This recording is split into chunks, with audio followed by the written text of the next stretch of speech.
For the first time since 2003, the Champ Car World Series is set to go racing in Europe, today in Belgium. A global connection has always been at the heart of the Champ Car World Series.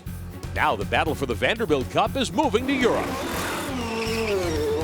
A continental flair shows in the sophistication and the speed of a constant contender like Justin Wilson. Catherine Legge has been turning heads since her arrival from England. Now she's looking for a breakthrough performance in Belgium. Championship challenger Robert Doornbos's trendy Euro ways have also been on display on the racetrack. His 2 victories this season attest to the Dutchman's exuberant sense of style. And who can deny 3-time champion Sebastian Bourdais' desire to turn the Vanderbilt Cup into a family heirloom? Bourdais today looking to widen his points lead in this year's championship. Today, these drivers in a field chock full of challengers will launch Champ Car's new international initiative, ready to premiere the 2007 Champ Car Grand Prix of Belgium.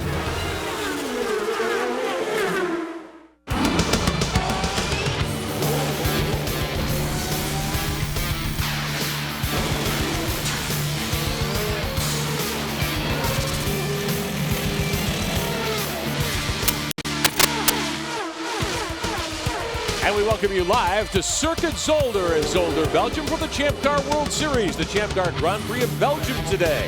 It's the 11th race of the 2007 championship season. Hello again, everyone. I'm Rick Benjamin. Jan Beekes is alongside. Bill Stevens will have the coverage for us from the Heusden-Zolder today from Pit Road. Friday, 4 turns into the first warm-up. More trouble for speedy Dan Clarke. Trying to pass a couple of cars, Justin Wilson and Jan Heylen. Paul Tracy involved as well. A huge wreck. Clarke will be sitting out this weekend. The crew's thrashed hard. All the cars will make the start in a couple of moments. Bill, it was quite a controversial decision. Tony Cotman had more to say about that. In fact, Rick, you'll remember that 2 races ago in San Jose, Dan Clarke was put on probation after driving into the back of Justin Wilson during a yellow caution period. I'm with Tony Cotman right now. Tony, you've reviewed the incident. What was your decision? Yeah, it's one of those unfortunate things that Dan was on probation, obviously, and it really didn't leave me a lot of options to what we could do. So I suspended him for this event, and all going well. We'll see him back next race. We should have a decision on Friday, Rick. All right, Bill, well, this is not the first time that Dan Clarke has been kind of at the nexus of some problems on the racetrack yet. He's had a rough year as far as contact and potential contact there with Graham Rahal. He was warned for that one. Then heavy contact here in San Jose just before a restart with Justin Wilson. He did get back out, but then later got by his teammate but made contact with Catherine Legge. That was definitely a tough weekend for him. But Road America, he finished second, but in the process, unfortunately, got in front of his teammate Doornbos, knocking him out. Earlier in the weekend, we spoke to Clarke about having to sit out today. But I support Tony's decision, and I'm just looking at it all from the bigger picture, much like Tony is as well. So I don't feel anything negative towards that at all, and I can't wait for the next race. So Clarke has the weekend to sit things out and kind of ponder the situation, maybe try to get control of his emotions a little bit more on the racetrack. Let's show you some of what's happened this weekend at Zolder during qualifying. The 4-car will run today, and guess who? Mario Dominguez kind of returning to one of the seats he used to hold a couple of years ago. He will drive the Jumbo Supermarket Ticketmaster machine today in relief of Clarke. Robert Doornbos's teammate, championship challenger, never made a lap Friday during qualifying. The engine let go in the 14 car. They did put the car back together, and Doornbos will take the green flag today from 3rd on the grid. Doornbos, one of the championship contenders. Will Power, who's also won 2 Champ Car events this season. He took the provisional pole on Friday, bagged the bonus point, quickest during the first qualifying session at Zolder. Not quite as quick yesterday.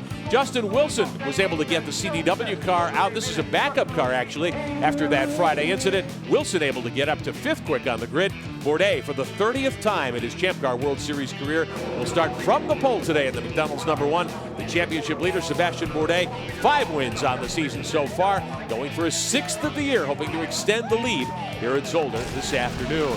Now let's take a look at the championship standings. Bourdais' lead now 38 with that bonus point for taking the pole Saturday. Power 3rd. Wilson and Rahal very much in the hunt, at least for a top 3 position in the championship. Yeah, a lot of this still comes down to bonus points. Look at the amount of bonus points you have there for Sebastian Bourdais. He got yet another one, just pummeled everyone in qualifying here, just with a tremendous lap. You saw him dirt tracking in some of the highlights. And I think now, if you're a championship contender, Doornbos and Will Power, I think you got to take a chances here, especially on the first lap. All right, the field coming to the line, ready for the standing start. Huge crowd on hand at Zolder. Here's Power. Our onboard looks will include the 5 car, the Aussie Vineyards machine. Also the Medizone 2 for Graham Rahal. We'll take a ride today with Justin Wilson in the CDW 9 car. And with Jan Heylen in the Graphiprint 34. It's a home game for Heylen and the entire Bachelor Conquest team today, getting set for the standing start at Zolder. And the first few corners here are fast, so you don't necessarily have to be in single file. Again, I think the championship contenders need to be aggressive here. Bourdais on the right of your screen, Power on the left in the Aussie Vineyards car. You'll see the lights go out, and then we'll be ready to race at Circuit Zolder. Here we go. Bourdais got him covered. Dominguez and Power side by side. Jan Heylen trying to move up in that green and white car. Dominguez got a spot. Neil Johnny's on the move. There's Serbia. Most everyone starting on the alternate Bridgestones, the Reds. Let's get on board with Power. Third. He's lost one spot, but he's clean. If you're a championship contender, you want to make a move on Bourdais, but already, look, there's the flashing lights, the power to pass. Already they're using the extra 50 horsepower to get a position while you can. Johnny taking a look on the inside of Alex Tagliani back there in the Rocket Sports 8 car. There's the CDW machine of Wilson. He's 4th, started 5th. On board Heylen, the Graphiprint 34. Takes a quick look to the inside.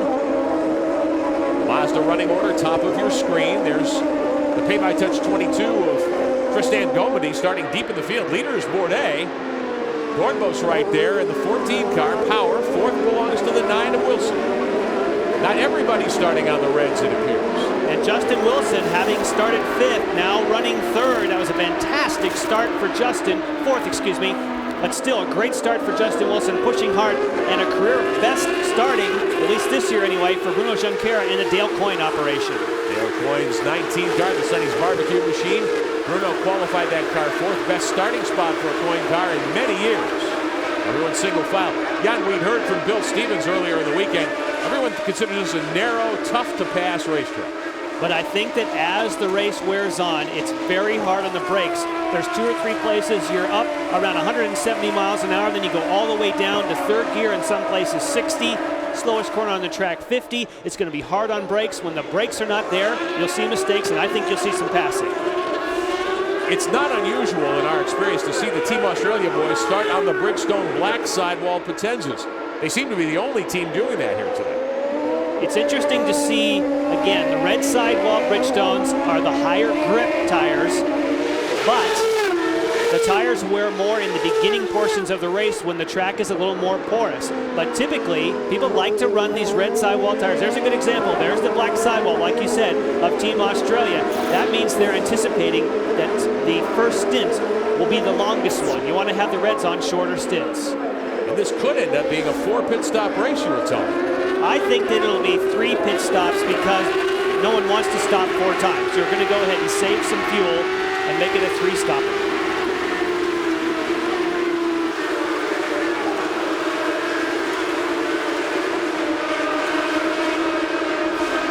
An overcast day at Circuit Zolder in Belgium. Live coverage of the Champ Car World Series. Simone Pagenaud, car number 15. One of the rookie contenders for the Aussie Vineyards team, scored 10th. One of the best early moves of the race, the move made by Graham Rahal, 14th on the grid. We had him up to 9th a moment ago. Great start for Rahal unofficially. There's Power in the 5. Will Power, 2 wins on the season for the Aussie Vineyards team with Derek Walker and Craig Gore. On the season opener at Las Vegas. Came back in the wet to win at Toronto. 3rd right now. Dominguez looks like he's catching up a bit to the race leader, Bourdais. Tracy on the move. Up to 6th right now. Tracy started 7th. You see I-Rise on the back end of Neil Johnny's Red Bull Gulfstream PKV entry. Palmatro safety equipment on board the 8 car, back under Rocket Sports livery now for Alex Tagliani. Alex Tagliani was actually happy with this car. He wasn't happy with his qualifying position, but he's been happy with the car this weekend, but now finds himself having to fight on the part of the order that's difficult. You're in between cars, there's lots of turbulence. It's difficult to make hay when you're in this part of the running order. But everyone, let's say out of the top 4 or 5 right now, is just trying to save some fuel, but that was off. Tracy. Paul Tracy in the 3 car. Off course and off the gas, Bill Stevens. Well, guys, it has been a trying weekend for Paul Tracy. Things started out pretty well on Friday. In fact, at the end of qualifying on Friday, he got on the radio and actually thanked his crew and congratulated them for a great job. There's been so much controversy with that team this year. His crew was so relieved to hear Paul being happy, and then he came out on Saturday and crashed his car into the wall during qualifying and had to repair the car. And so now he's having problems as the race begins. And he gets himself off course, but of course when you're talking about thanking the crew, he was thanking new crew, and that is that Tom Brown, who was the technical director over at PKV, has come and joined Forsythe. Look in the top of the screen, up over the top of the curbs, swings wide. That was advantage Tagliani, he gets the spot. Then Neil Johnny tries to come back on Paul Tracy, but he regains his composure, and amazingly appears as though he only lost 1 spot. Another thrill from West Hill, the Cleveland winner this year. Paul Tracy back on the button after starting 6th. Good starting spot by recent standards for that team. The addition of Tom Brown, we heard this morning, Mo Nunn had made the trip over to Europe and was there as well. Of course, he came to the Forsythe team at Road America 2 weeks ago. Sebastian Bourdais took the pole Saturday during qualifying. He's led all the way so far as we work lap 5. This track just a shade under 2.5 miles. 13 turns, the count here. Several chicanes added over the last several years. Of course, this is the track where Gilles Villeneuve lost his life in a Formula One race back in the 70s. There's a chicane there that honors him. Several of these corners, Jan, named for some of the notable drivers who've run here over the years. They have a Jackie Ickx chicane. They have a Jochen Rindt chicane. Of course, the Gilles Villeneuve Memorial, like you talked about, has a chicane named after him as well. And this kind of is the composure of this racetrack, is you have very long, fast straightaways followed by chicanes. Now, that wasn't the original layout of the circuit, but when you take a fast European track and try to put it into these standards, you oftentimes have to add those chicanes. Bill? You mentioned that Jochen Rindt chicane. Sebastian Bourdais had a real anxious moment there yesterday. He came through there and missed the turn, and his car got airborne. I mean, it was like 1.5 feet in the air, all 4 wheels, and they damaged the cow catcher, the little piece under the car that, Jan, you could probably explain more about. They decided not to repair that until after the race, but for a moment there, it looked like the damage may be even more severe. And Bill, when you're talking about a cow catcher, it is essentially, it's just a term I guess you take from railway. Sure. In that you want to be sure that debris does not get underneath the under tray, and there is a little splitter type of thing just underneath the front nose. Robert Dornbos just a couple of car lengths behind the race leader, Sebastian Bourdais. Will Power runs third. When we come back, we'll see if Power can make a move, get closer to Dornbos and Bourdais. Back with more from Belgium. Welcome you back live to the Heusden-Zolder in Belgium, the Champ Car World Series Grand Prix of Belgium. First of a 2-race swing in Europe with Jan Bieke, Cybert Benjamin. Sebastian Bourdais from the pole in the McDonald's car number 1 has led all the way. Robert Dornbos in the Trust's car number 14 this weekend, and next runs in 2nd spot. That's where they are right now in the championship. It has not been an event-free weekend for Bourdais. Take a look at this. You heard Bill mention this already. Here is the air time that he took over the top of the chicane, and if you hit those things in that way, there's no question that the car needs to come back onto pit road and get a thorough look over. And we may see some of that today if you're pushing too hard on the brakes on the approach. Well, Jan, take us around this just under 2.5-mile racetrack. Well, when you look at the overhead shot as we zoom in and see the layout here, we've talked about the fact that it's just under 2.5 miles, but I think the key feature are all the chicanes. It's a very fast racetrack, but some of the chicanes, 5, 6 is a chicane, as well as the Villeneuve chicane leading up to turn number 7. There's another chicane after the slowest corner on the track. First, you got to go through turn 8, which is flat out over 4 Gs. Then, to the slowest corner on the racetrack, 50 miles an hour as you approach and come off the Jochen Rindt chicane. And a narrow racetrack as we get on board here, the 5 car with Will Power, the Aussie Vineyards machine. That is our look at Heusden-Zolder. If you'd like to take a lap on the edge with Jan Heylen as he roars around Heusden-Zolder, log on to the series website, champcar.ws. Working lap number 10, an hour 45, the time of today's event. Champ Car Grand Prix of Belgium. Next week, Sunday, the 2nd of September, we'll be at the TT circuit in Assen in Holland for the 2nd of the 2 European races. Top of your screen running order as well as Cosworth Power to Pastime. As we have mentioned a couple of times, you get a minute's worth here. Minute 15 a couple of weeks ago for Power to Pass at Road America. Here it's down to the normal minute. And there is a certain number of bursts there that you have on that button for the extra 50 horsepower. You get 10 seconds at a shot. And the idea is you want to save 1 second if you can near the end of the race, because it won't shut you off in 1 second. You'll get all your 10. What a great view here, showing the speed and the wheel. Of course, with an overcast day, the signal doesn't always reach the helicopter on the back section of the racetrack, but at that low angle, you can really get an idea of the sense of speed here. Justin Wilson, Bruno Junqueira right behind there in the white. Sonny's Barbecue 19. They flip-flopped spots on the start. Bruno lined up 4th, Justin 5th. Wilson got the drop on Junqueira. Wilson in that CDW 9 car, whipping by Bruno Junqueira to take over 4th, trailing the top 3 of Bourdais, Dornbos, and Power in the early laps here at Zolder.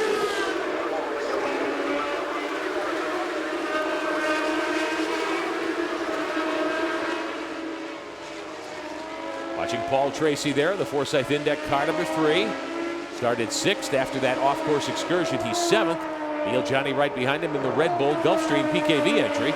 Running in 8th, Servia, Tracy's teammate in the other Forsyth Indycar car back in 9th. And then Jan Heylen in the Graphiprint car runs 10th. Bill Stevens, how about Neil Johnny's weekend? Got off to a great start, Rick. He actually drove down from Switzerland with his friends in a Renault that is part of his racing deal, and they took about 5.5 hours to get down here and had a real party coming all the way from Gen, Switzerland. And I asked him, did he get any speeding tickets? And he said, who, me? Not likely. So he didn't actually say yes or no. We watch him chasing down Paul Tracy. I think it's interesting about Paul Tracy. We talked earlier about him complimenting the crew and Tom Brown joining the team, but he gave some specifics. He said that he changed the camber, he changed some of the other settings, the wing angles, just some small things on the car, and that's all it took. That Paul Tracy said, it's the first time this year that I feel like I can drive the car. That earlier this season, I essentially couldn't really lean on it because I was afraid it wasn't going to do what it was supposed to. Well, the number of off-course excursions that Tracy's had this year would certainly lend itself to that description of what the 3-car has been like much of the season. Hey, if you'd like more Champ Car race action, subscribe to Race Director. Go to champcar.ws, the series website. You can choose from 6 different camera angles, live team radios, live telemetry, and much more, all available from your home computer at champcar.ws.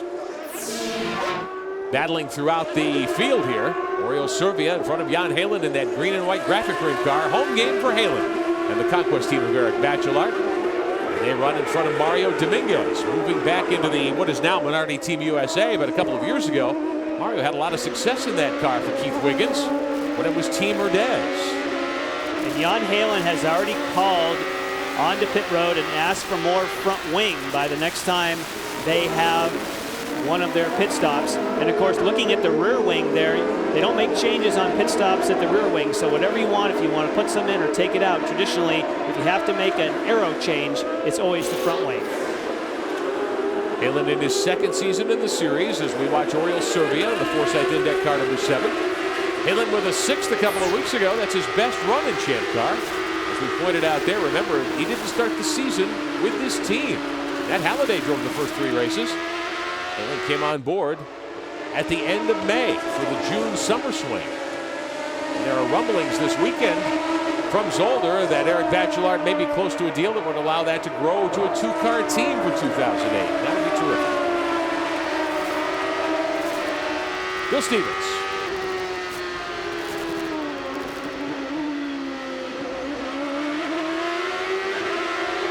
As we ride with Heylen under the Graphiprint Bridge. Some elevation change here in this racetrack, Jan, that I was a little surprised to see.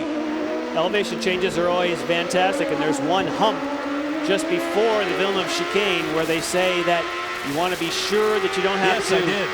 Yes, I did. We're obviously working on some communications with our Bill Stevens there. I can hear myself, but I guess we can hear you too, Bill. One of the things that happens when you have satellite communications for audio as well as pictures all the way from Zolder, Belgium. The 34 of Heylen. Lots of enthusiasm and excitement for the series coming to Belgium, of course, largely because of Heylen and the Conquest team. They did a lot of media appearances all week, and And you can tell by the smile that we've seen on Jan Heylen's face the last several weeks as he contemplated coming here. What a big thing this is for these drivers who get a chance to run in front of their home fans. They come to America to race in a major series like Champ Car, and then when they get that opportunity to go home and run in front of the home folks, what a thrill that's got to be. But can you imagine what it would feel like to roll out of the pits at your home race and then just move over to the side to let some people go by so you can take your time, and the next thing you know, there's a car flying through the air that just comes and careens into you. He said the only thing that didn't need to be repaired on this car was the steering wheel. They didn't have a spare car and spent the entire first day hoping they could even put it together. Bill? Well, as I started to say before, Jan Heylen has a logo that says wheels on the side of his race car. I don't know if we'll get a close enough shot to see it, but that's the name of a restaurant here at Heusden-Zolder that's owned by his father and his uncle. And I can tell you this today, you cannot find a table in that place. All of the Heylen fans have turned out to watch their favorite son race out here. On board with Heylen, who continues to run 10th, working lap number 15. Should be about, what, 5 laps, Jan, from the first round of pit stops today. It'll be a bit longer than that. They need to get to lap number 21. Okay, 6. Need to get to 21 in my estimation if you're going to make this a 3-stop race. Bourdais continues to lead. He's led all the way, gunning for his 6th win of the season. A reminder, our Champ Car World Series continues our European Tour next Sunday, the 2nd. Live coverage of the Champ Car Grand Prix of Holland from TT Circuit Assen. Our coverage at 7 a.m. Eastern, live on ESPN Classic. And for more information, log on to ESPN.com. The eyebrow camera from Jan Heylen's graphic print machine as he tries to reel in Oriol Servia and move farther up in the top 10. We'll see if he can get the job done when we come back. And we welcome you back to the Heusden-Zolder. Coverage of the Champ Car World Series, the 11th race of 2007. The Homatro safety team and those beautiful Mazda safety vehicles on site, of course, for the 2-race European swing. Bourdais is the leader. Doornbos running 2nd. In front of Power, Wilson, and there's Bruno Junqueira occupying 5th in Dale Coyne's Sonny's barbecue car. 6th belongs to Alex Tagliani. And then Neil Johnny in 7th in front of Paul Tracy. Servia, his teammate, is 9th, and Jan Heylen. Home game for Heylen. In that 34 car, he runs in 10th spot right now behind the Mazda safety car. And the caution, full course yellow, first one of the day. Due to some track damage at turn 5. Looked as though the Homatro safety team was there to take a look at some of the curbing that might have come loose. And we understand everything looks like it's going to be okay. And we should be ready to go. And with Champ Car on its European vacation, the drivers and teams aren't just racing for wins. Something brand new in the Phanos Resorts European Team Cup. Much like the Canadian Triple Crown this summer, which was owned by Team Australia, the Phanos European Team Cup pits the teams against each other over the 2-race European road trip. Drivers earning points in qualifying and the race, and the team with the most points cumulatively after next week's event in Assen, Holland will hoist the Phanos European Cup for the first time. And we'll have more on that as we move through the day here at Heusden-Zolder, Champ Car Grand Prix of Zolder, 11th race of 2007. Sebastian Bourdais, the championship leader, and the front-running cars now look like they're getting ready to make their first round of pit stops. In fact, I think every car, other than someone taking a crazy gamble, will stop. Remember, you can see the red line. You may have just been able to see a big, wide red line down pit lane. You may not cross that red line until you get to your pit box. It's very narrow. If every car stops at the same time, it's going to be harem-scarab time. Alex Tagliani's crew, the Rocket Sports team. There's the red line there that requires that you be drivers right of that line until you're ready to swing into your pit stall. Safety car continuing to lead the field, and here they come. Bourdais first, of course, followed by Doornbos, Power, everybody. And that was clever. He had a little shot. See, there's not a pit speed limit until you get to that line right there. You'll see the light flash ahead. When you see that, that means he's on the pit speed limiter. And wasn't that clever? Sebastian Bourdais did a quick little jump before he had to hit the speed limit, but everyone else packed up. This is going to be wild. Bill Stevens standing by in the 14th pin where Robert Doornbos is headed your way. So correct, this is going to be wild. Track position so important. Let's see who can get in and out of here the quickest. Now with Robert Doornbos taking off the primary tires, going to the reds. The fuel is going in. Let's see if he can get out before Justin Wilson. Wilson is already out, but Doornbos just ahead of him. Bourdais down and away. Now it's very narrow here coming off pit road yet. And there was a bit of a tussle there between Power. You can hear Bill Stevens setting that one up. Very close quarters between Justin Wilson and some other people still arguing about spaces. Jan Heylen and Oriol Servia. Again, They have to stay. You see the lights are still flashing. The pit speed limit does not stop until you get around that Armco exit of the pits. Now, Bruno Junqueira appears to have been the big loser in all this. He was 5th coming to pit road, but he was not among the first 6 to leave, so there could be a problem with the Sonny's Barbecue 19 car. What a shame. Still under caution. They have had a good run. We've talked about that it was one of the best career starts for Dale Coyne and the best start of the year anyway for Bruno Junqueira. But that is not the time to have a bad pit stop when everybody is hitting pit road, because you're just going to lose a ton of track position. Everyone cleaning their tires, warming them up, getting set for a restart. Before the start today, we detailed our Bill Stevens to take a closer look at just how tough it is to pull off one of these Champ Car pit stops, especially if you're the front wheel man, Bill. Hey, if you've watched our ESPN Champ Car World Series coverage, you've seen the incredible pit stops these teams pull off. In about 15 seconds, 4 tires and a full load of fuel. Well, thanks to Neil Johnny and his Red Bull TKD racing team, they're going to give me a chance to give it a try. I can't wait. Come on, guys, let's go. All right, car comes in, comes to a stop. It's usually the crew chief. Front tire, wheel nut comes off. Old wheel off, new wheel on. Wow, look at me, reverse the gun. Get the wheel nut back on there. Look at that, give me the old high five.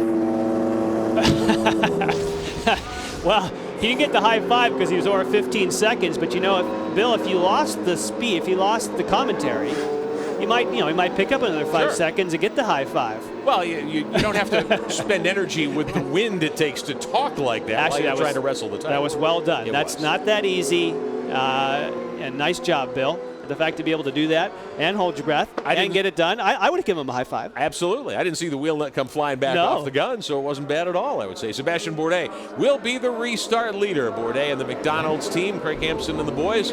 Nice job on pit road. Take another look. And interesting, the reverse strategy of what we had seen for Doornbos. Obviously, he comes in on the reds. Oh, 1, 2. That looked like a couple of turns of front wing, and that is because they went from the red sidewall Bridgestones to the black, and that's that little squirt of speed. That was nicely done. Robert Doornbos is thinking, oh, why didn't I think of that? So Bourdais has led all the way so far, getting set for a restart here at the Circuit Zolder. Great to have you with us this morning for live coverage of the Champ Car World Series Grand Prix of Belgium. We're at Circuit Zolder for the 11th race of the season.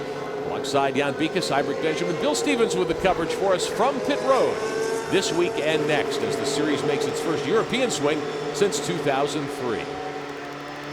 Jan Heylen, the driver, of course, who has a lot of hopes of his countrymen riding on his shoulders here today. Heylen in the graphic print 34 for the Conquest team. Will restart from 10th. To Bill Stevens. With Michael Cannon commanding things for Robert Doornbos, you probably anticipated that maybe Sebastian was going to sprint away at the start. Now, how does the strategy play into what you can do to maybe keep him in sight? Well, I don't think it was ever his strategy to try and run away. With these timed races, we have no idea how far we need to really go. So everybody's on the same scenario. The car is very, very balanced. Robert was doing a great job on fuel and staying right with him. Now the game's changed. Everybody can burn fuel, so I think the pace will pick up appreciably here. Might this be a race that's decided in the pits today? I think potentially more on the track. Everybody will wind up on pretty much the same strategy. Only difference is we've got red tires again. Sebastian's on blacks. Stay tuned. And they were very pleased with their pit stop a few moments ago. When he said stay tuned, that is an interesting factor. The length of this stint when you're on reds versus blacks. Again, the reds are higher grip, but they don't keep the grip as long. So Sebastian ran away somewhat the first few laps of the first stint, then started to back up to Doornbos. If this is a short stint, you want to have the reds. If it's a long stint, might be a disadvantage. See how it plays out when we go green here in a moment. In a few minutes, be sure and grab your mobile device and you can participate and vote in our Mazda virtual pit stop where you try to make the right call. Very interesting question ahead for us today on the Mazda virtual pit stop, and we will start taking your votes in just a couple of moments from your phone or your mobile device. Getting ready for the restart. Heading by the entrance to pit road, Bourdais in the 1 car, Doornbos, Power. 4th place car is the CDW machine of Wilson Tagliani in the Rocket Sports 8. Neil Johnny restarts 6th, and we're back underway. Move to the inside by Tracy. Not quite. Tried the dive bomb there to get by the Red Bull car of Johnny for 6th. Couldn't get it done.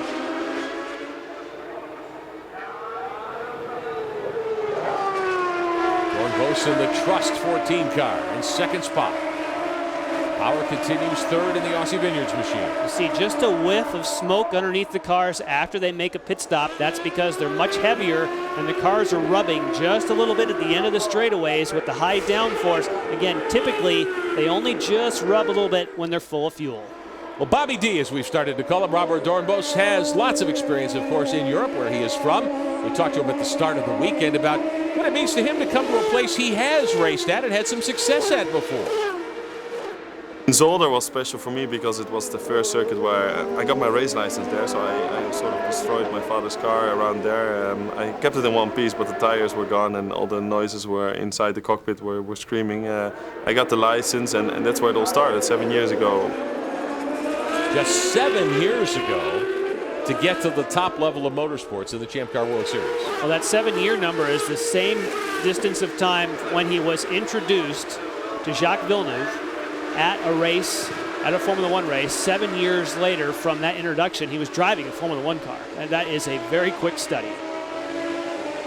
Will Power third there in the Aussie Vineyards green and gold machine. Power about 1.5 seconds behind Bobby D in the fight for second spot. There's the CDW9 carrying Plantronics on the rear wing for Justin Wilson. Let's get on board with Power. Take a look back at that gap between he and Wilson through one of the chicanes here at Zolder.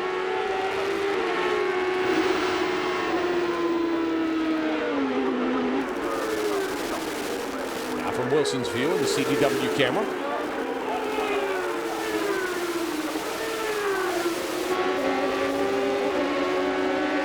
Then off the rear wing of the Aussie Vineyards machine. This is the battle for third spot from Power's vantage point. And I was listening carefully to the onboard audio to get a sense if in fact Michael Cannon's prediction that they're going to run flat out now.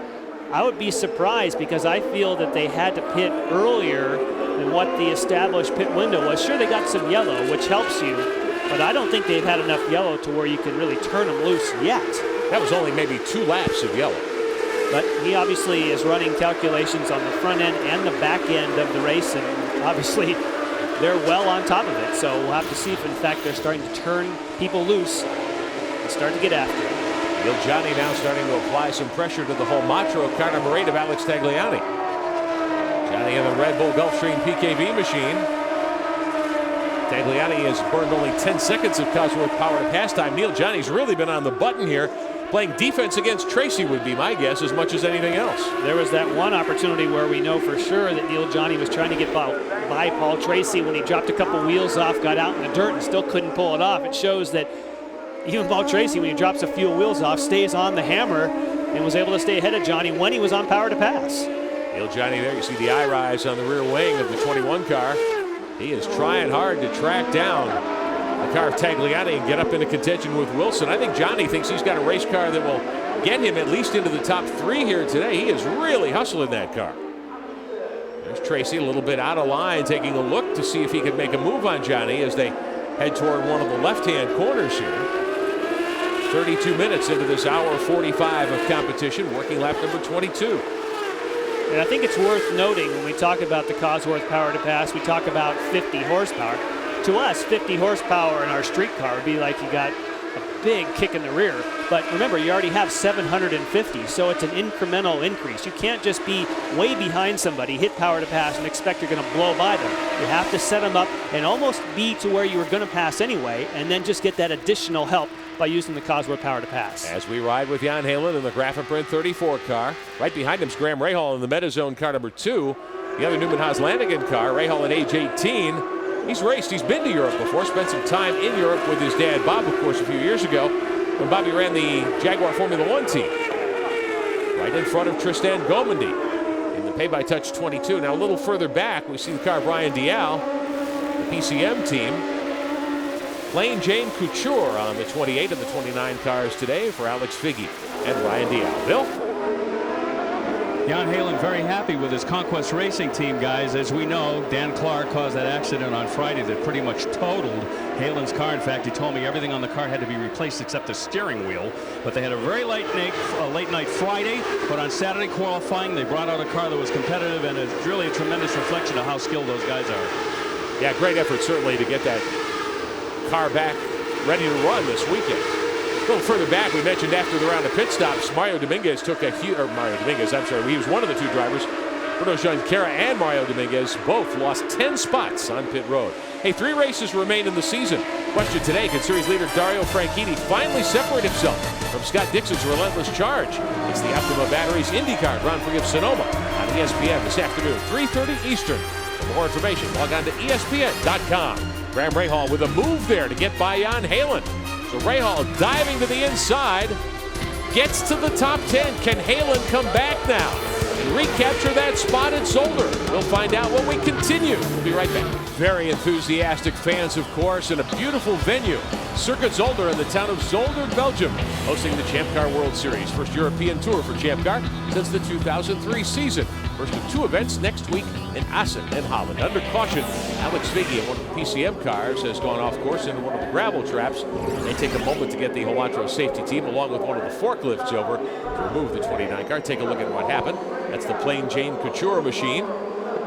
Figge's got the visor up, indicating he needs some help to get restarted. And that is why we've gone full course yellow. And look at the gravel that's caught up in the ducting there on the under tray of the race car. They're going to have to bring him around and take a few moments to clean all that out, I would think. And that is the idea behind the gravel traps. They have extensive gravel traps here in Zolder. Again, the idea, if you get off, it is the replacement of the old catch fencing that you used to have.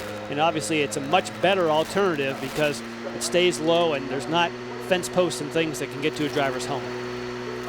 Great visor cam view today from Jan Heylen in the Graphic Print 34. Heylen got passed 4/10 by Graham Rahal a few moments ago. As we mentioned earlier, Heylen, of course, at home here this weekend, along with the entire Conquest team. It's been a busy weekend for Jan. He's had an opportunity to sign a few autographs along the way. Take a look at the mob scene down here for this autograph session as people have lined up about a quarter of a mile to get the autograph of their favorite Champ Car drivers.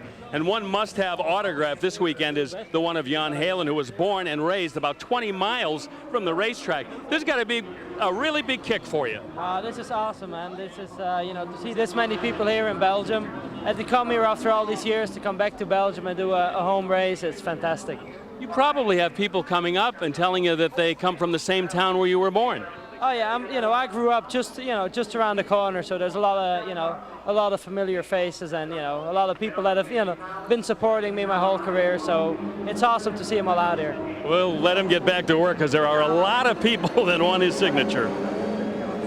Jan Heylen, almost a national hero in Belgium and at home here in front of the fans at Heusden-Zolder. Big day, big weekend for the entire Conquest team. Eric Bachelot, of course, a native of Belgium as well. And there is the 34 car with graphic print on the side pods. That new paint scheme, that green, white, black, and silver look that was designed for that car. Beautiful new scheme that debuted a couple of weeks ago in Road America. And you get Heylen's view from the cockpit of the DP01 race car. Set for a restart. Alex Figge off a couple of moments ago. Montreux safety team over to rescue the 29 car, and as we mentioned, he had caught a lot of gravel up under the under tray of the 29, so they'll have to bring that car around to pit road. The PCM team will have to go to work. The Mazda pace car team on hand, and they lead the field around as we prepare for another restart here at Heusden-Zolder. Discussion of whether or not Graham Rahal might try to get a pit stop in here. A reminder, if you miss any of today's Champ Car Grand Prix of Belgium or would like to see our coverage again, our Champ Car re-air is tonight on ESPN2, 11 p.m. Pacific, 2 a.m. Eastern. You can revisit all the excitement of the Champ Car Grand Prix of Belgium tonight. One thing you'll notice just before you come back to the restart, you heard it with Jan Heylen, and you're hearing it just at the end with Graham Rahal. When you run around behind the pace car, and Rahal is one of the 4 cars that are making a pit stop. Now, again, this is the alternate strategy that makes some of the other races so interesting. I don't think you do it if you're a front runner, but if you're struggling and you're near the back, go ahead and take a chance. Oriol Servia will stop as well. Rahal back in 10th, Servia running 9th. Bill Stevens. Graham Rahal is headed for the pits, and he was very unhappy with his qualifying only because the car was good, but he got caught up in some traffic and a red light and was unable to make his fast lap. So he has started a lot further back in the field than he wanted, but as we've seen, he's beginning to make slow progress through the field. Red tires off, primary's on, and he's out. And Bill, very interesting, they decided not to change any tires for Graham Rahal. That was a splash only. You don't see that very often, but that was a guarantee. They wanted to be sure that if he was stopping with 4 other cars, they wanted to be the first ones out. So that is a track position race for the back of the field, which could play out later. Oh, before the start this weekend, we had a chance to take a ride around here. Several drivers in the Champ Car World Series discussing this with us. You approach very high speed, and it's a very fast corner for us down into 4th gear. And then you reach turn 2, you're up in 5th gear, back down to 4th. Basically, just go back to full throttle and head into the sweeper down towards turn 4. Coming down the back straight into the turn 5 chicane, you've got to have good braking, take a little bit of curb, and have a very good exit because you're heading up a hill. So if you get it wrong, you lose a lot of time. Breaking into 7 is, you know, it's a cool corner. The chicane there is, you know, it's challenging. It's a difficult corner, and then accelerating up into 8. You know, just flat out in a Champ car. You know, really nice. Down into the last corner, which is very hard braking. The car stands on its nose, trying to go around the inside curve before you squeeze the power onto the last right onto the start-finish straight. Always great to get their perspective on each section of the racetrack, and you have to kind of break down the racetrack. The drivers are all used to this because when you come back to talk to your engineer, it's never how's the car around the whole track. It's always segment by segment, and that's the way engineers dissect it. And you'll actually live with the car sometimes. It's not so good in one segment because an engineer will know, you know what, if you can live with it here, we'll save a lot more time if we can fix it in another location. Scoring summary, top of your screen, courtesy of Bridgestone. Working lap number 28, about an hour of racing to go. Bourdais has led all the way so far. 1 round of green flag stops for the front-running cars, and then we had 4 cars back around 8th, 9th, 10th, 11th decide to come to pit road during this caution, trying to jump ahead next time there is a pit stop. We will see what happens with that strategy. They're getting with it. Coming to the green flag. Justin Wilson will restart 4th. There's Bourdais, Doornbos, Power, and Wilson back underway. Another great restart for Sebastian, but Doornbos is much closer than last time. Again, on different sidewall tires, and as the fuel load burns down, you would think if you were on red sidewall Bridgestones that yellow would have been great. Sure. Tires cool, get everything kind of refreshed, but yet he still can't seem to stay with Bourdais. Now, Bourdais has been the master here all weekend long, trying to finish off what would be his 4th consecutive Champ Car World Series championship with quite a flourish here. He's 5 for 10 on the season now, bagged his 30th career pole here this weekend in just 5 seasons of Champ Car World Series action. Debuted in 03, won a couple of races in his rookie year, and has been the dominant player starting in 2004. His win a couple of weeks ago at Road America, a track he had never won at before. That knocked a big one off Bourdais' list, I think, before moving on to Formula One come 2008.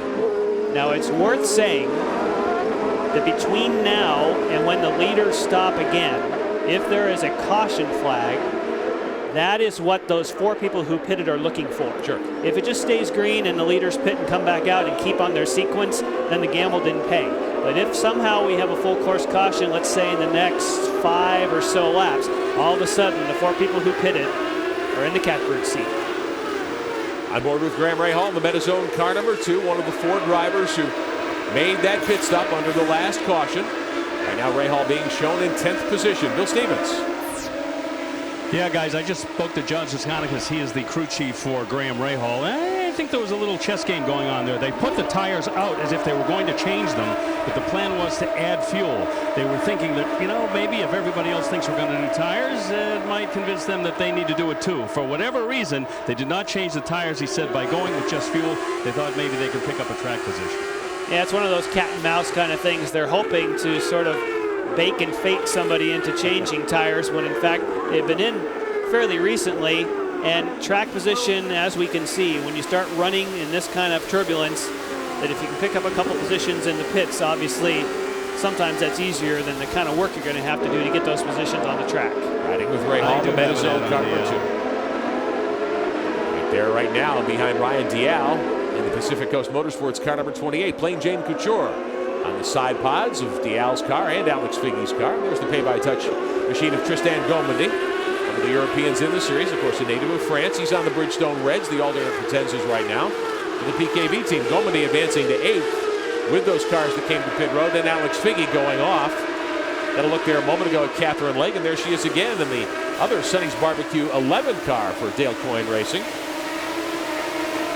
Riding again with Rahal. Champ Car World Series now available on the new iPhone. The site showcases the latest videos from Champ Car, including previews, recaps, interviews, short video capsules of the latest events. If you have the iPhone, go to the new website, ccws2.com/i. The site updated regularly with the best from Champ Car for fans to watch on the go. Up over the hill under the graphic print bridge, there is Rahal, 10th position. Now he's burned more than half of his Cosworth power to pass. He won't have much left in the bank, the extra 50 horsepower, for the second half of this race. But you want to get your positions when you have problems in qualifying, as Graham did. You want to get your positions when you got a shot. If you're running in the lead, you want to save your power to pass in case there's some kind of dice for the lead in the last few laps. And we're starting to get a dice back here. That's Rahal, I think. No, he's right there behind Dial in the 28. A couple of spots further back, Tracy, Tagliani, and Serbia mixing it up. There's Ryan Dial in the PCM 28 car.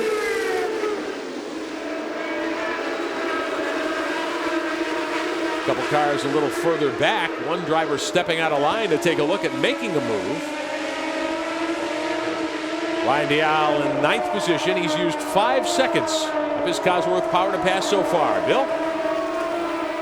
And the last time we saw Ryan Dial, he was recovering from that broken collarbone, and I saw him on Friday here at the track, and I asked him how he was feeling. He says he's completely healed. There's no pain whatsoever. I asked him, any difficulties at all? He said, yes, here in Belgium, you actually have to pay to use the public restrooms, and it's getting expensive.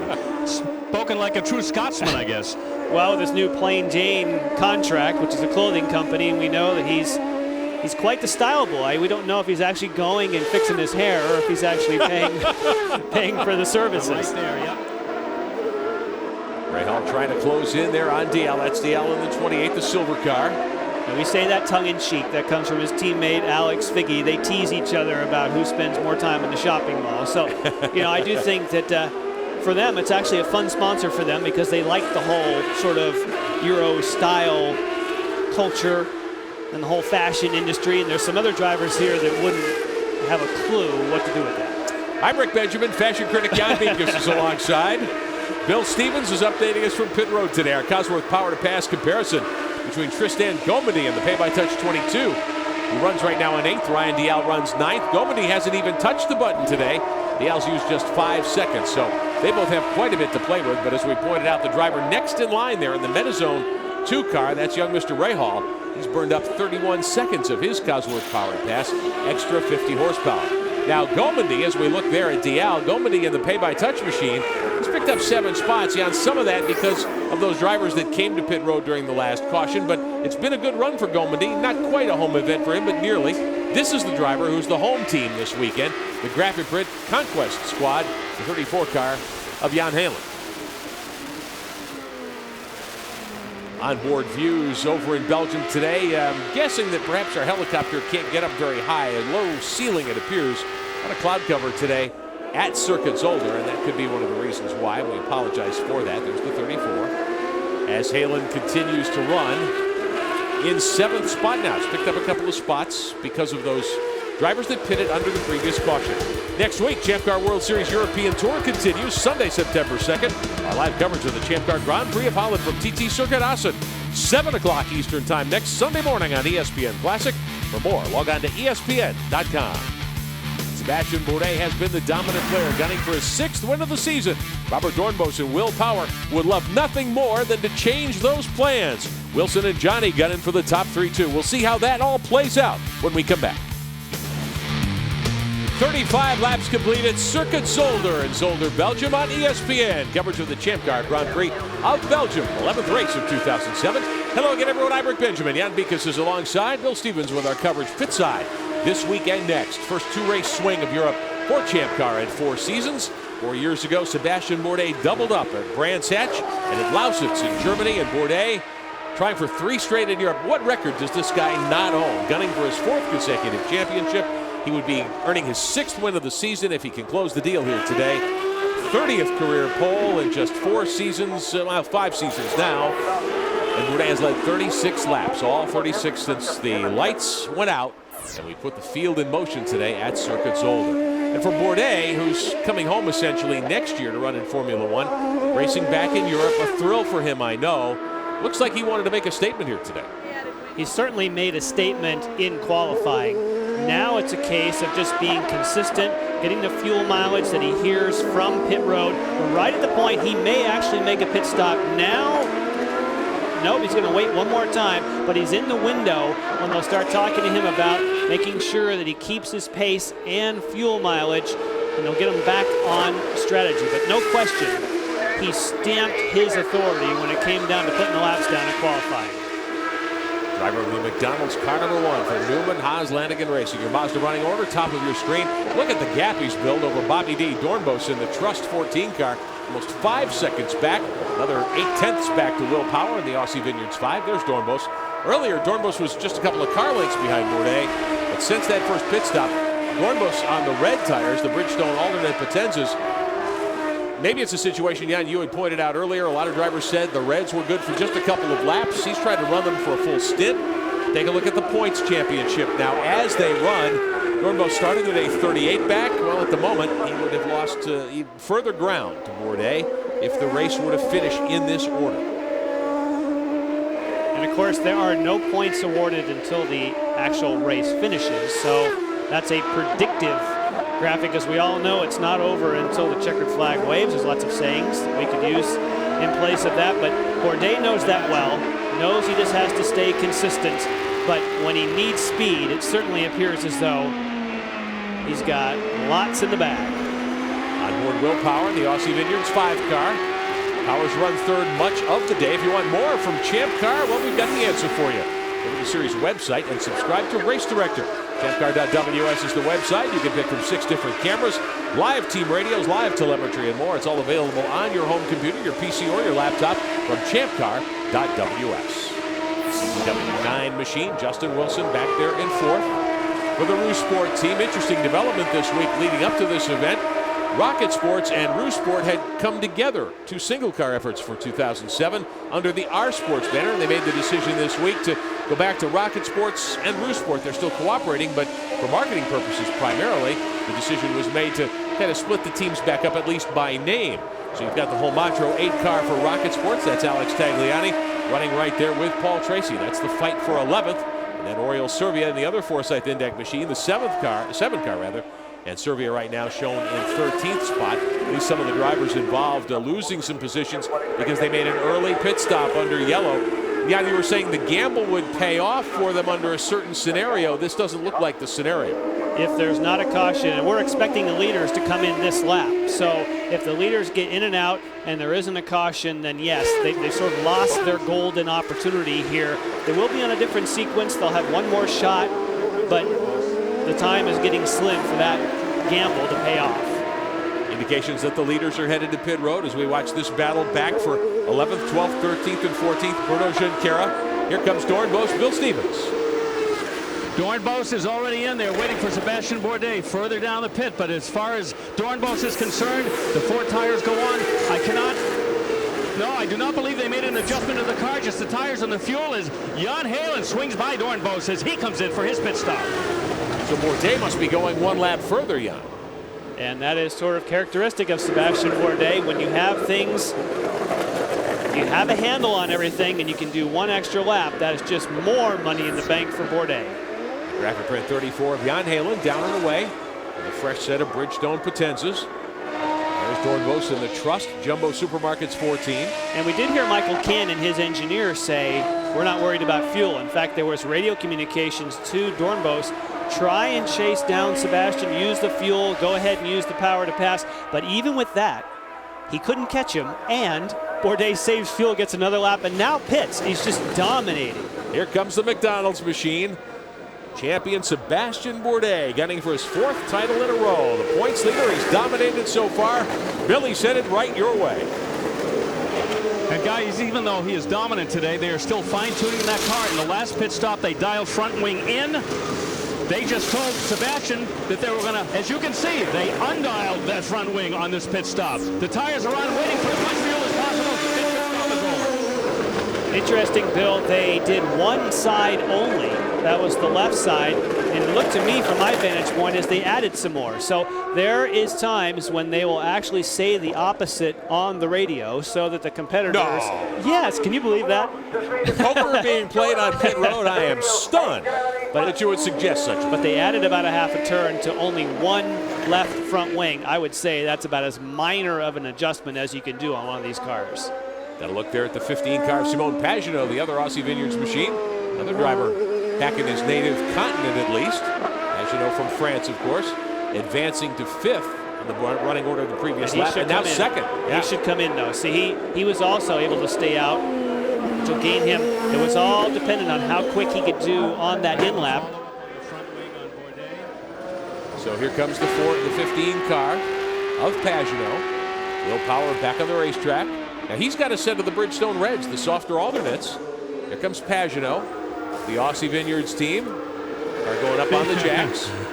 Set of Bridgestone Blacks going on. Add on the Sebastian Bourdais front wing adjustment. And he is down and away. Okay.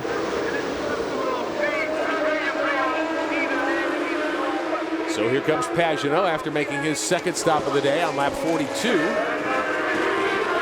Pagenaud also able to go, as Jan pointed out, one lap further on fuel.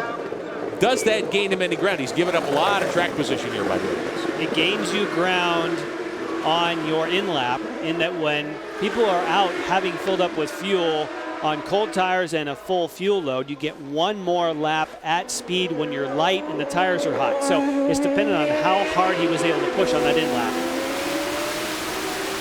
On board the Metazone 2 car of Graham Rahal. Now he has advanced to the lead. Now take it back about 12 laps. Rahal led a group of 4 cars that came to pit road under the caution we had for some curbing that had come loose over at turn 5. TZ, John Tzazanikis and the boys for the New Lanigan team in the 2 car decided to bring Rahal in quickly. They just gave him fuel, sent him back out, and this has put him at least track position-wise at the head of the class. But there is a 40-mile-per-hour speed limit this weekend having been imposed on pit lane. Normally it's 50. And so you're going to lose over 40, 45 seconds on pit lane when you make that pit stop. So yes, Graham Rahal is leading at the moment, but will drop back well in the order. In fact, probably farther back than when they made that gamble of a pit stop. So unfortunately, unless there's a timely caution, it's going to hurt Rahal, I think. But he has at least some clear running, which is what their goal was. Graham Rahal at age 18, his first Champ Car 480 Europe in his rookie season. Very impressive. Couple of podiums for Rahal. Got a look there earlier at Catherine Legg in the 11 car, the Dale Coyne Sonny's Barbecue entry. She's got a lap down now. Back in 15th. There's Paul Tracy in the Forsyth Indycar car number 3. Tracy shown 3rd behind Alex Tagliani. There's the Sonny's Barbecue 19 for Bruno Junqueira. Qualified 4th this weekend. They went on that early pit stop strategy for their second stop here at Heusden-Zolder. There's the Homatro Rescue Tools car of Tagliani. Shown in 2nd right now, one of the drivers along with Rahal who came to pit road during that second caution, trying to take advantage of an alternate strategy. Before the start today, we had a chance to talk to Tags about coming here to Europe, an opportunity to race over here, and the enthusiastic fans he's encountered. Well, you know, the European countries are very close to each other, so it gives the chances to a lot of French people and Italian people to come in and be fans that never seen, you know, Champ cars. So having a little bit of Italian background and, you know, speaking Italian very well, you know, I'm pretty sure that and I'm gonna see some fans at the track that all of a sudden start screaming in Italian, and it's gonna be just fun to you know, be able to speak the 3rd language at the racetrack for a Champ Car event. Alex Tagliani excited to be here, as everyone involved with Champ Car is, at Zolder in Belgium and next week in Holland. And a reminder, the Champ Car World Series continues our European Tour next Sunday, September 2nd, Labor Day weekend. Our live coverage of the Champ Car Grand Prix of Holland from TT Circuit Assen, 7 o'clock Eastern Time next Sunday morning. Get up early with us for breakfast on ESPN Classic. More information at ESPN.com. Alex Tagliani moving by the Sonny's Barbecue car of Catherine Legg. He is 2nd, trying to get close to Graham Rahal. We'll see if he can come closer to the leader. We continue this morning from Belgium. Back at Heusden-Zolder, a reminder about the young driver who won the $2 million Champ Car Atlantic prize. The Champ Car Atlantic Championship powered by Mazda, Rafael Matos from Belo Horizonte, Brazil. 6 wins in the 12-race Atlantic season. He capped the championship year with a great run behind winner Frank Pereira a couple of weeks ago at Road America. Collected that $2 million symbolic check, which Matos trusts will help him earn a ride in the Champ Car World Series next year. Graham Rahal out of the Atlantic Series a year ago. He was the runner-up in the championship to Simone Pagenaud. Moving to Newman, Haas, Lanigan. Bridgestone running order, top of your screen. We're under green, working lap 47. And Rahal, because of the pit stop sequencing, 18 seconds to the good, but here he comes back for his 3rd stop of the day, Yana, with 36 minutes to go. I think he's going to need a 4th stop. What do you think? It is a case where he most likely will, but see, they were planning, taking a gamble on a yellow. He's coming. Bill Stevens standing by in the Newman Haas Lanigan pit area as the Metazone team gets ready to service the 2 car of leader Graham Rahal. Billy's coming your way. John Chisanicus again, the crew chief. Thanks, Rick. And here comes Graham Rahal. And no hip fake this time. They will change the tires this time and put on fuel. No adjustments to the car. And so this is last pit stop. You don't see the big Bridgestone alternates going on the 2 car. Well, it was interesting. He said no adjustments to the car, and that was almost like you saw kind of a little, just a gesture, almost a hidden wing adjustment. It was where you stand in front and give it one of those little half twists. Hey, Bill, what'd you see? Jan, that is exactly what happened on Sebastian Bourdais' pit stop. You saw the fellow who was adjusting the left front, but when the right front tire changer was done, he reached around very surreptitiously and adjusted the right side on that car. Well, very interesting, holding the cars close to the vest. Now we're seeing some power to pass. There was power to pass and the power not to be passed. That's Doornbos behind Graham Rahal, who has just left the pits. He sees the flashing light and the power to pass ahead. And Rahal trying to get his tires up to temperature. They're both on it for position. Neil Johnny back there in the Red Bull car for the PKV team trying to make a move. These drivers running in, what, 5th, 6th, and 7th right now. Race leader is Bruno Junqueira. Now, he's one of the drivers in the Dale Coyne car, the Sonny's Barbecue entry, who also was on that alternate stop strategy, early stopping under the 2nd yellow with Rahal, but Junqueira able to go an extra lap. That little battle within a battle. Bruno, of course, used to drive the 2 car up until this season. There's the CDW 9 of Justin Wilson. Started 5th today, shown 3rd right now. There's the 5 car, the Aussie Vineyards machine of Willpower. 3rd on the board behind Wilson. There's the gap between the 2. And now that stop has taken place for those drivers, Bruno's headed to pit road. So Sebastian Bourdais cycles back into the lead. Here comes Bruno. Oh, and someone's lost a wheel. Oh, 3-wheeling it. That's one of the Minardi USA cars. Which one is that? Is that Doornbos? And we're hearing it's Mario Dominguez. Bill Stevens. Just a few moments ago, Mario told his pit crew the wheel does not feel right. Something is amiss. Well, he was right. You saw what happened. Right rear tire came off the 4 car for Mario Dominguez, who's subbing his 4th team of the season, driving the Ticketmaster machine in relief of Speedy Dan Clarke. Oh, it's already loose at that point. Mario had felt it well in advance of that, as Bill had documented. And they have safety catches that keep it on for a while, but don't keep it on for good. Yeah, you can see a little piece come flying off as the wheel departed the right rear corner of the 4 car. And Dominguez stopped on the racetrack, so we're full course yellow. Now, what does that do to the drivers that just stopped? I think most people have cycled through before the yellow, so it should hold everyone's station. So they just missed their opportunity by a bit. So the field under caution. Bourdais, Wilson, Power, Pagenaud. Bridgestone running order, top of your screen. One team getting ready to set up for a pit stop. Catherine Legg had a problem earlier today. This was in the morning warm-up. Wheel came off once. Safety crew members reattached it. It came off a 2nd time, beaching her on the racetrack. And you can see those are rain tires. That was going out, just doing an installation lap and most likely wasn't tightened when it left the pits. The safety team tried to put it back on, give her a flat toe, but without an air wrench, just putting it on by hand, that safety catch, as we just saw Mario Dominguez demonstrate, won't hold it on for a full lap. Mazda pace car, Champ Car pace car team on hand for the European swing. The pace car at RX-8 leading the field. Bourdais up front, second in line. Should be Justin Wilson, then Power, Pagenaud, and Rahal. See, some of these drivers that are on alternate strategy, like Pagenaud, it paid for them. They definitely took advantage of that. And it's interesting to see that for Pagenaud and for Rahal, it paid off. But that has pushed Doornbos now back behind them into 6th, considering he was the second fastest car early on. Mario Dominguez had been up in 6th a few moments ago before the wheel came off following his pit stop, as we are well into the second half of the Champ Car Grand Prix of Belgium. Sebastian Bourdais will see if he can close the deal when we continue from Zolder.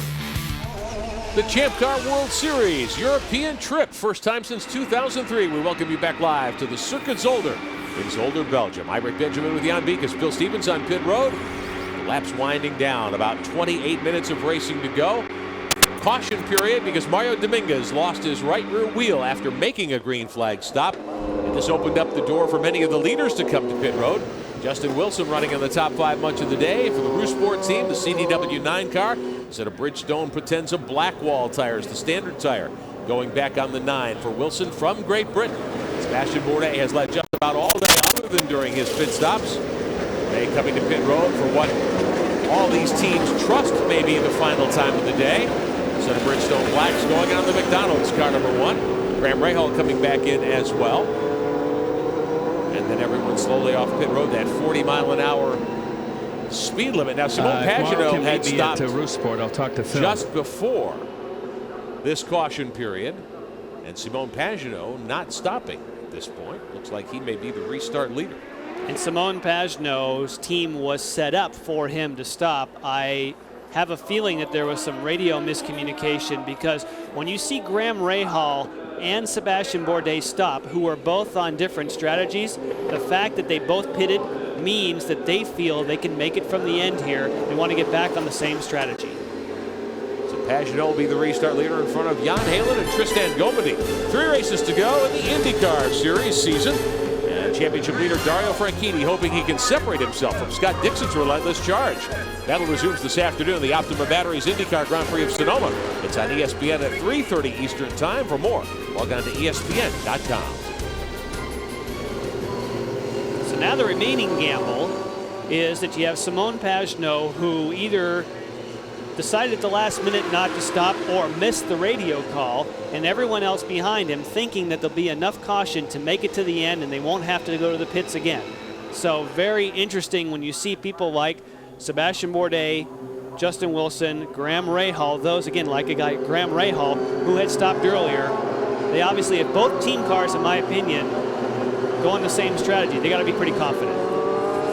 Watching the Trust 14 car, Robert Doornbos second in the championship. He will line up back in the field. Bill Stevens had a chance to try his luck at fueling one of these cars. Whenever you watch the Champ Car World Series on ESPN, you got to be impressed with the pit stops. These guys refuel the car and change the tires in under 15 seconds. I'm going to give it a try with Neil Johnny and his Red Bull PKV racing team. This is the fuel rig on a pit stop. This has the mount flush in here, and you got to push it right in. And then as the fuel is going in, you watch that window. When the fuel bubbles out, the fuel is all in the car. And you pull it away, and the pit stop is over. Now I have to go lay down for an hour. Well, very interesting, Bill. And of course, there wasn't fuel in there when Bill was demonstrating that, because he didn't have all the full fireproof gear, but that's a heavy piece of equipment. Hey, you can join Champ Car and its sponsors. Support the Hole in the Wall Camp's Lap Leaders program. Make a donation for every lap led by your favorite driver. Log on to the website, champcar.ws. Today, Sebastian Bourdais has led 43 of the 51 laps we've completed at Circuit Zolder in Zolder, Belgium. The Champ Car World Series Grand Prix of Belgium. First of a 2-race European swing. Next Sunday, the TT Circuit Assen in Holland for the first time ever. First time, in fact, that Champ Car will have run in Holland. First European swing in 4 seasons for the series. On board here with Heylen, that eyebrow cam, if you will, from the visor of his helmet. And to follow up on what Bill was talking about, when you saw how difficult it is to have that fuel probe centered, a lot of the teams practice that in the shop. The Newman-Haas team actually has a pneumatic cylinder. They launch a car across the shop and they practice it over and over and over to get a moving car and that probe to get it seated perfectly every time. Attention to detail means everything in the Champ Car World Series. Mazda running over top of your screen. Green flag back out to begin lap 53. Just under 24 minutes of action to go. Pagenaud, Heylen, Gomendy, Junqueira, Bourdais in the top 5. Very different pit strategies now for these front-running cars on board Heylen. The graphic print team for Eric Bachelart's Conquest squad.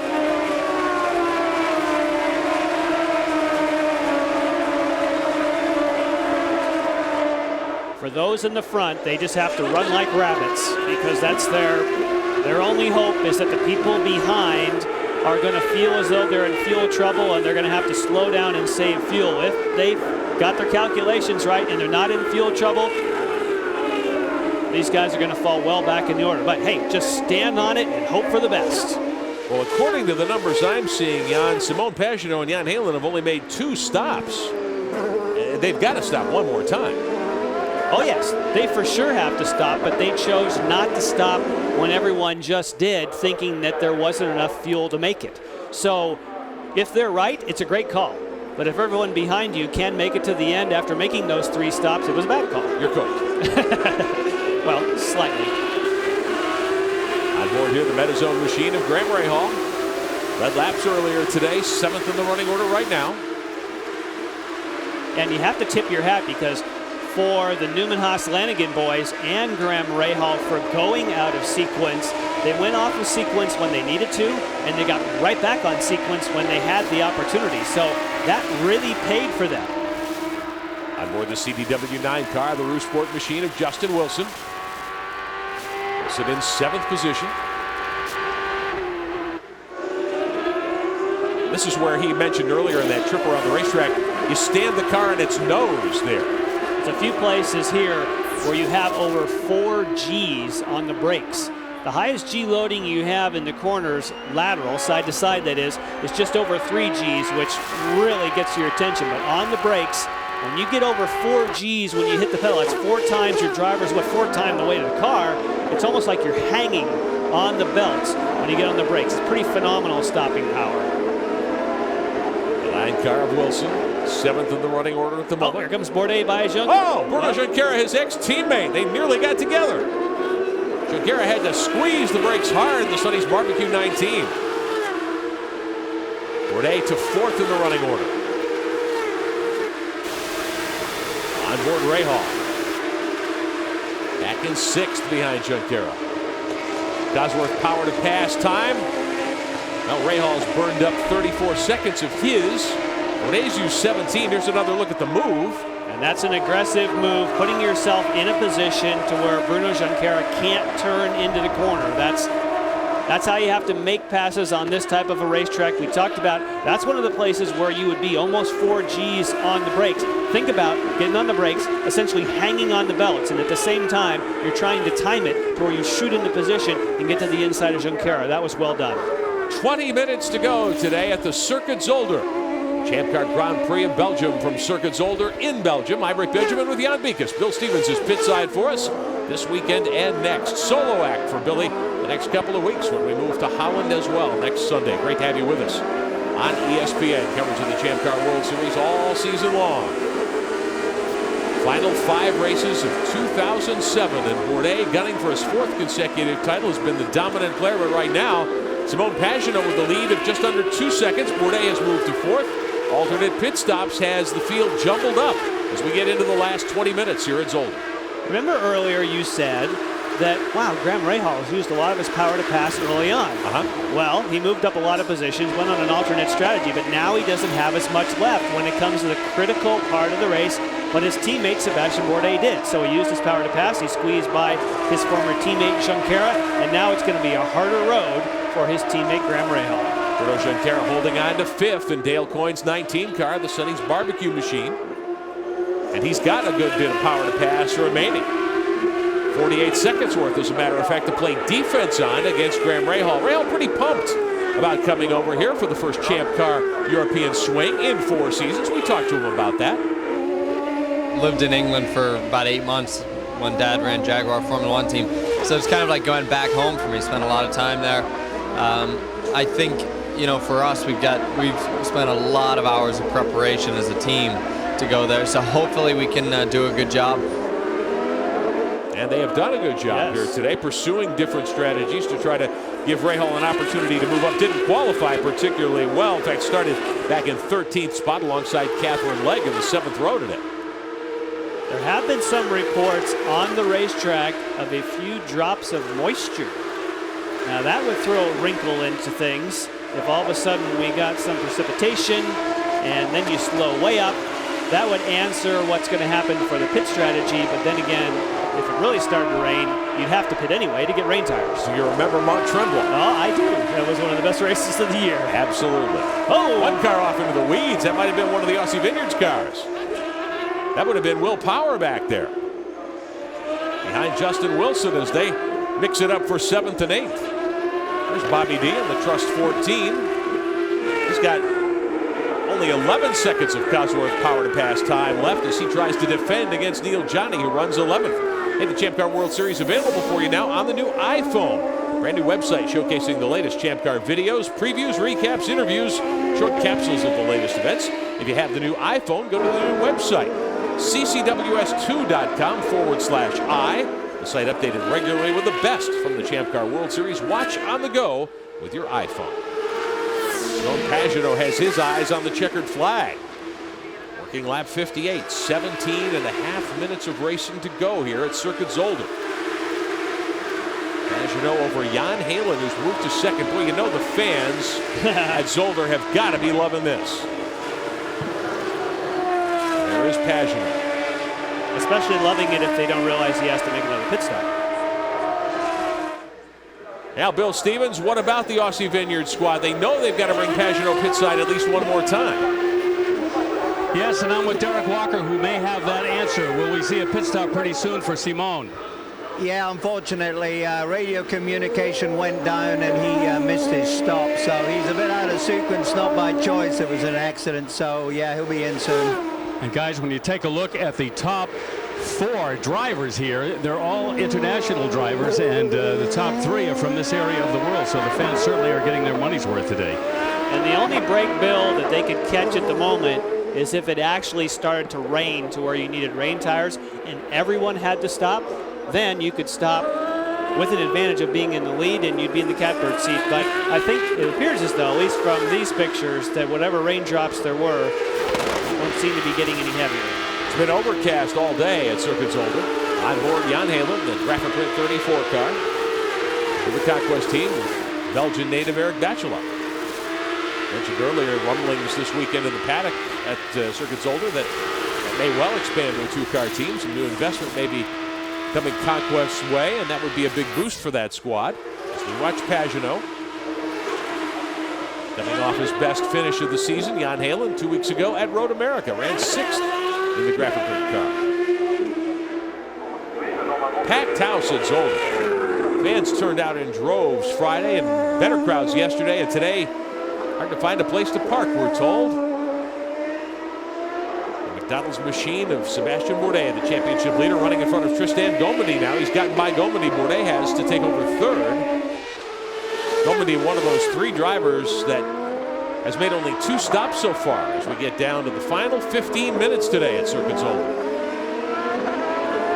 Domedy loves that strategy, whether he or the PKV team likes to use that strategy, but has found himself in so many races being on a different strategy to what other people are, battling at the end and always looking over his shoulder or looking at the steering wheel, wonder how much fuel I need and when do I have to stop again. That was Houston back in the first month of the season back in April. He led laps very late, but got caught out, had to make a pit stop with just a couple of minutes to go in that timed event. There's Justin Wilson trying to track down Graham Rahal as they run 6th and 7th. Talking about Domedy, and the pay-by-touch 22 car hasn't even touched the power-to-pass button yet. So he's got that extra Cosworth 50 horsepower on tap if he needs to use it. Right now, though, as we mentioned, the question for him more along the lines of when do you stop as the laps wind down here at Zolder.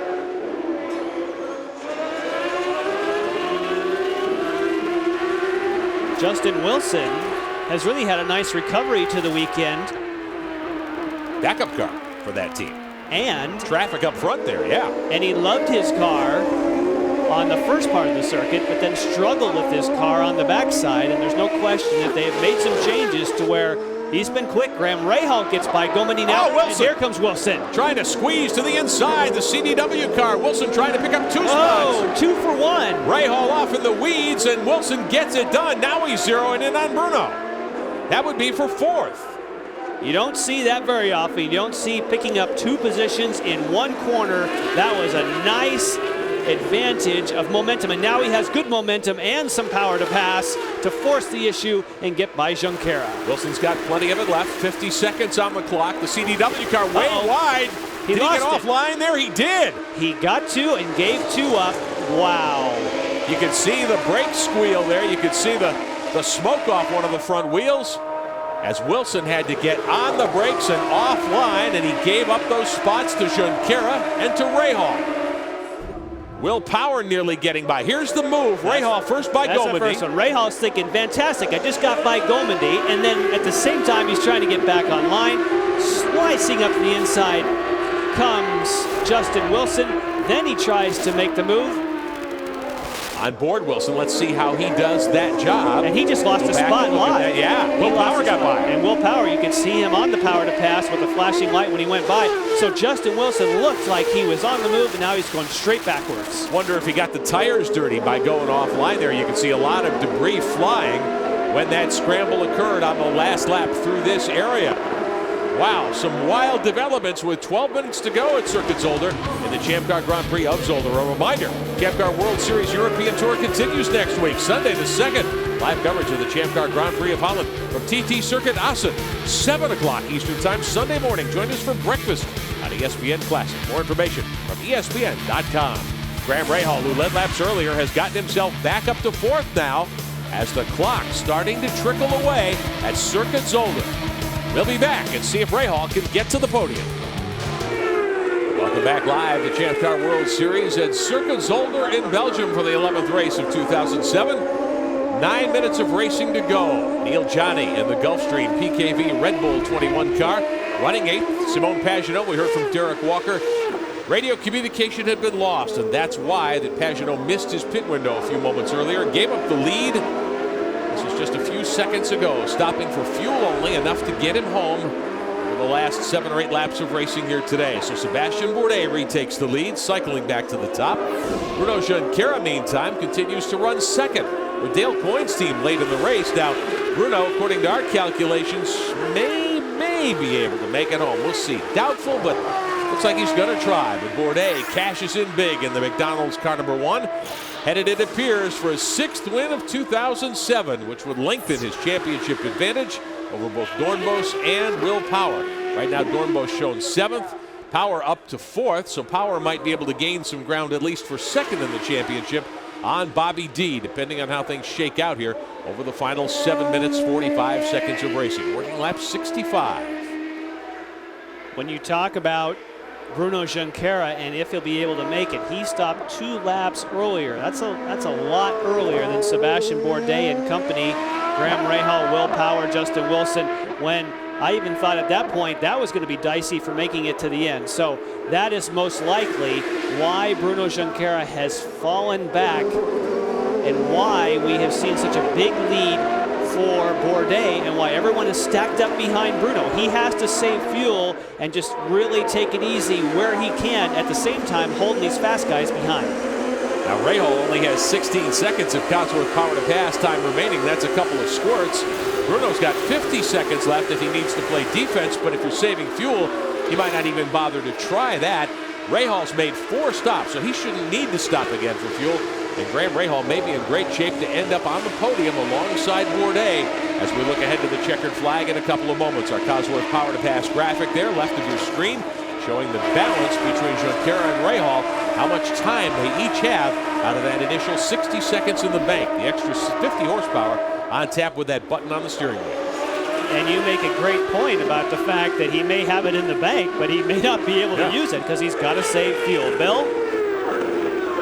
Guys, this is really a great day for Bruno Junqueira. I spoke to him before the race today, and he hopefully can hold on to the spot he has. It will just continue a pattern for him this season.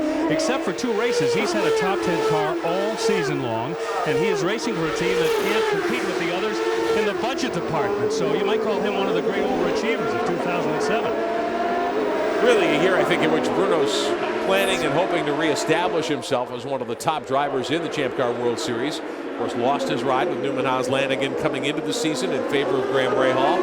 Went to Dale Coyne's team, and he's really helped that team quite a bit. He's brought him, I think, credibility, and he's been very fast. Qualified in the top 5 2 weeks ago at Road America, a place where he has won before. Justin Wilson in the CDW 9 car, shown 5th right now. Trying to get closer to Will Power, see if he can get up into the top 4 before the checkered flag falls. There's Alex Tagliani in the Rocket Sports car number 8. Tag's been up in the top 5 today. Right now, showing in 9th position, and Robert Dornbos 2nd in the championship. Bobby D in the 14 car back in 7th.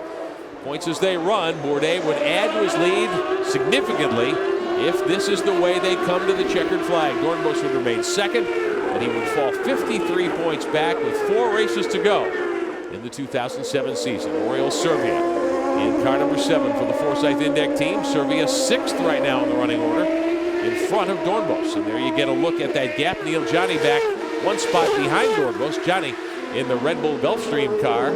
It's the blue and yellow machine. He runs 8th, and there is Tagliani shown 9th.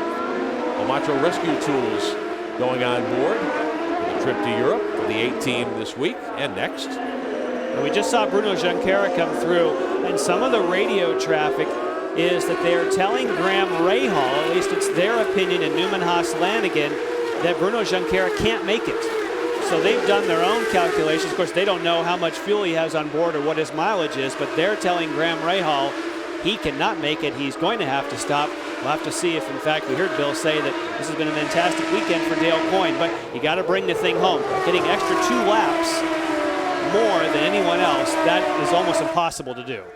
Should have about 3 laps of racing remaining here. 4 minutes on the time clock. Rahal sniffing 2nd spot, 1 car length behind the Sonny's barbecue machine.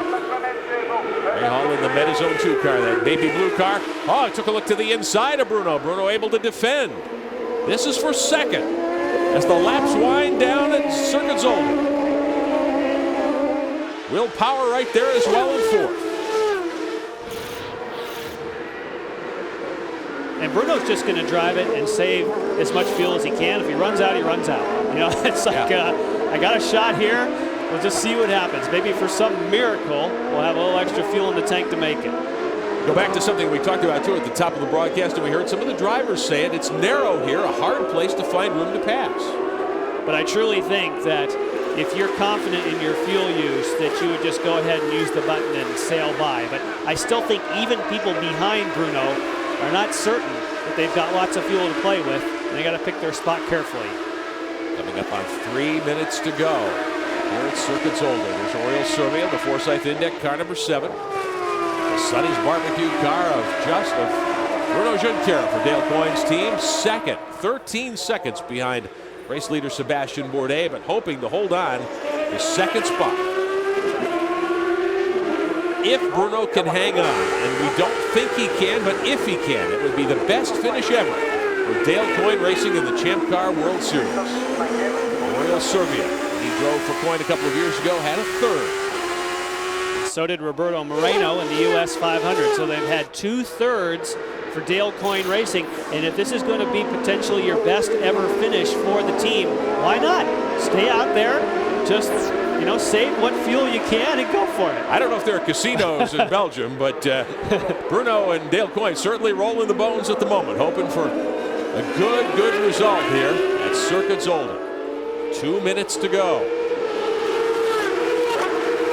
Should be 2 more laps. Race pace about 1:15 for these cars. Bridgestone running order, top of your screen.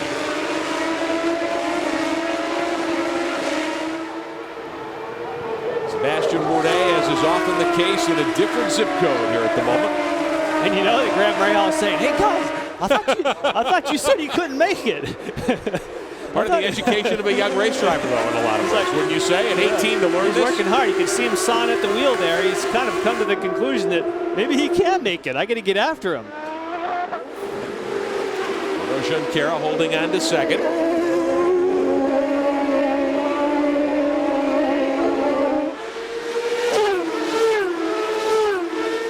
Hoping to hang on to second spot in that Sonny's Barbecue car for Dale Coyne.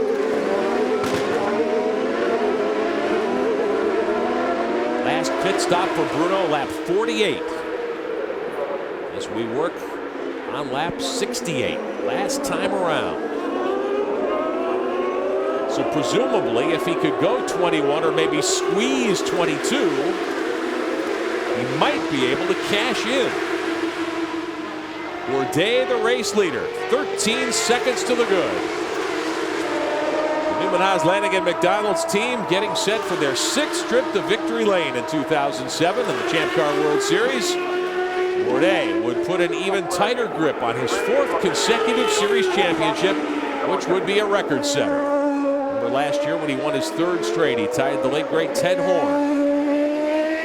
He's the only drivers to have won 3 consecutive, what are now Champ Car World Series championships. Bourdais, last couple of corners.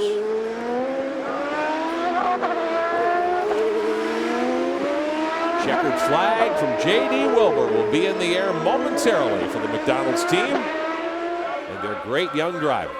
And here he comes. It's the entrance to pit road. Ryan Dial moving by. Dial back 50, 3 laps down. Checkered flag for Sebastian Bourdais. Bourdais wins the Champ Car Grand Prix of Belgium. Now the question is, can Bruno Junqueira hang on for 2nd in front of Graham Rahal? Bourdais waving to the crowd. There's Dial. Graham Rahal looking ahead. Can't see whether that's Bruno up there or not. I think it is. We'll find out. A couple of corners to go. Looks like he's off the gas. And we assume that Bruno Junqueira has taken 2nd.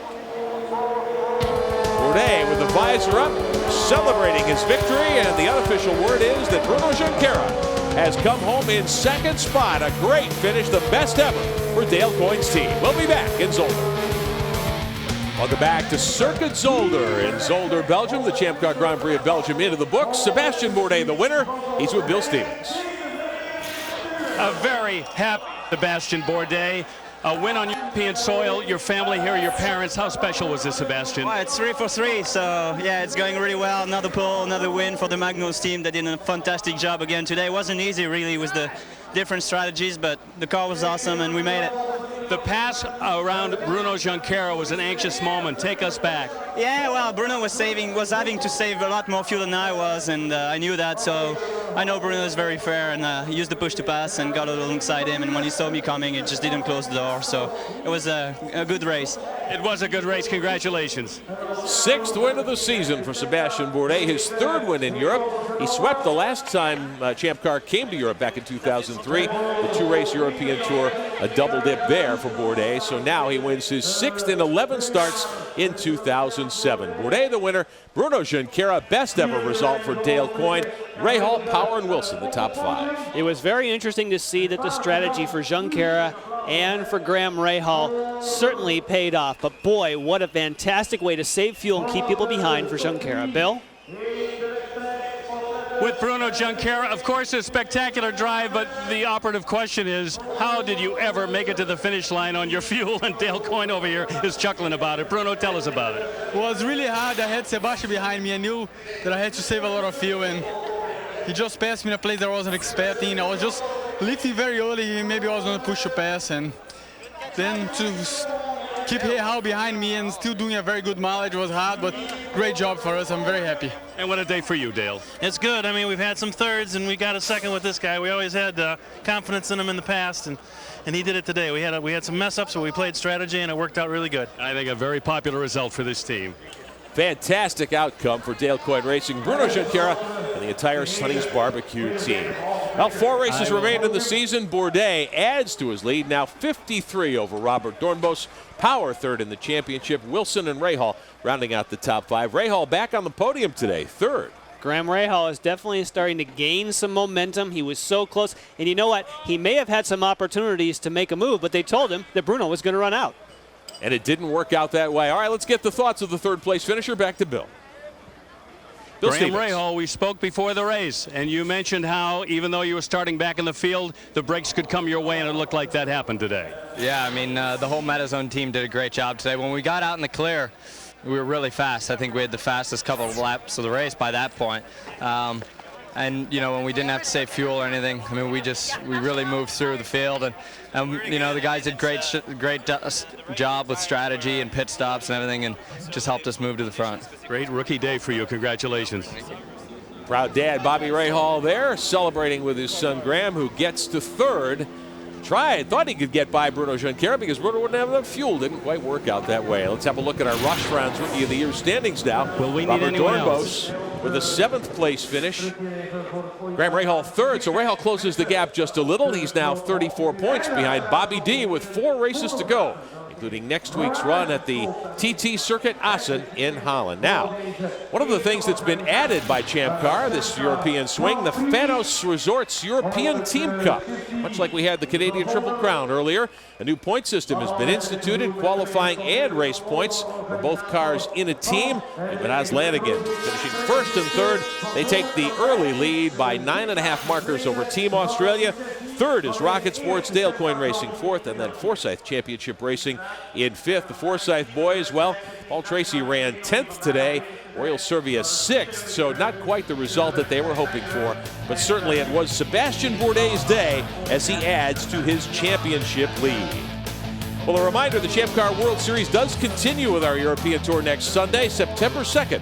Live coverage of the Champ Car Grand Prix of Holland from TT Circuit Assen, 7 a.m. Eastern. Join us for breakfast next week here on ESPN Classic. And if you missed any of today's Champ Car Grand Prix of Belgium, or you'd like to see it again, watch our Champ Car re-air tonight on ESPN 2, 11 o'clock Pacific, 2 a.m. Eastern Time, Monday morning. For Jan Beekes and Bill Stevens and our entire Champ Car crew, I'm Rick Benjamin, wishing you well from our Champ Car studios. Once again, the winner of the Champ Car Grand Prix of Belgium, Sebastian Bourdais, his 6th win of 2007. This has been a presentation of ESPN, the worldwide leader in sports. We will see you next Sunday morning on ESPN Classic at 7 o'clock Eastern for the Champ Car Grand Prix of Holland.